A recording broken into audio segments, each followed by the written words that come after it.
Hello guys, I'm going to show you how to find out the focus point of the laser welding.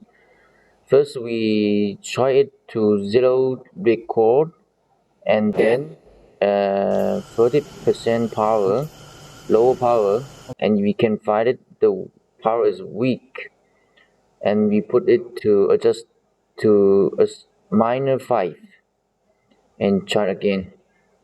Tighten it up. As you can see, the laser is the voice is clear, and we tried it to minus 10 and well again. Also, the power is strong and the voice is clean.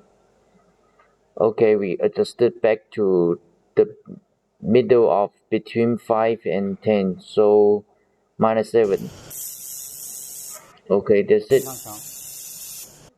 This means the right focus point for this cutting head is minus 7.